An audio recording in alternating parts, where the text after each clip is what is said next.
Ciro el Grande, rey de Persia, es una figura sorprendente en la Biblia, no por ser israelita o profeta, sino porque no lo era.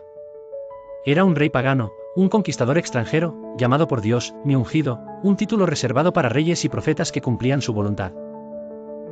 La historia bíblica de Ciro comienza antes de su nacimiento, en las palabras proféticas de Isaías, quien, más de un siglo antes de que Ciro naciera, lo mencionó por nombre.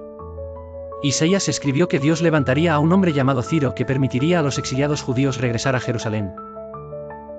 Los judíos fueron llevados al exilio en Babilonia tras la destrucción de Jerusalén en el año 586 a.C. por Nabucodonosor. Durante décadas, vivieron como cautivos en una tierra extranjera, llorando por su ciudad y su templo, como cantan en los Salmos.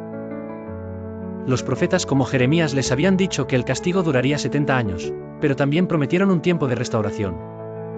Entonces surgió Ciro, hijo de Cambises, quien unificó a los medos y persas y creó un imperio poderoso.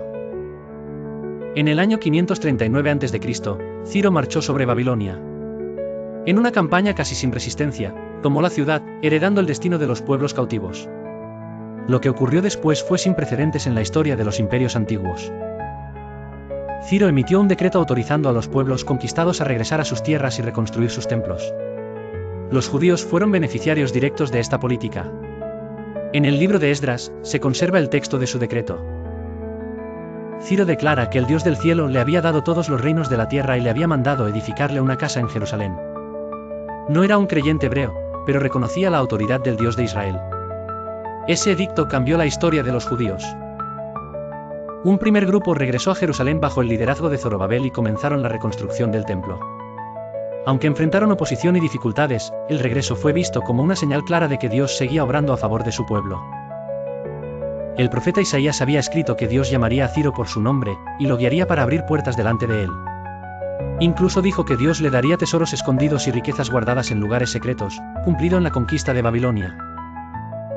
Isaías también dejó claro que Ciro no conocía a Dios personalmente, pero aún así, Dios lo usó como instrumento para ejecutar su voluntad.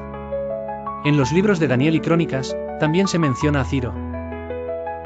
Daniel, que servía en la corte babilónica, vivió hasta la época de Ciro. En el capítulo final del libro de Crónicas, se dice que Dios despertó el espíritu de Ciro para que diera el decreto del retorno. El propósito divino se cumplió. La política de Ciro no solo benefició a los judíos. Fue un gobernante visionario que permitió la restauración de múltiples pueblos. El cilindro de Ciro, un documento histórico encontrado en Babilonia, confirma esta política de restitución. Para los judíos, su figura fue aún más significativa. Ciro no solo fue un libertador político, fue una herramienta directa de la providencia divina. En un mundo dominado por reyes idólatras y dioses extranjeros, Ciro fue un instrumento del Dios de Israel. La historia de Ciro enseña que Dios puede usar a quien él quiera para cumplir su propósito. No importa si esa persona le reconoce o no, si es parte del pueblo elegido o un extranjero. El poder de Dios trasciende las fronteras humanas. Ciro el Grande murió alrededor del año 530 a.C., pero su legado perduró. Su nombre fue recordado no solo por los historiadores griegos como Heródoto o Jenofonte, sino por los profetas y escribas hebreos que vieron en él el cumplimiento de una promesa. Gracias a él, el templo de Jerusalén fue reconstruido, la adoración fue restaurada, y el pueblo volvió a su tierra, como Dios había dicho que sucedería. Así, la historia de Ciro en la Biblia es la de un instrumento de redención.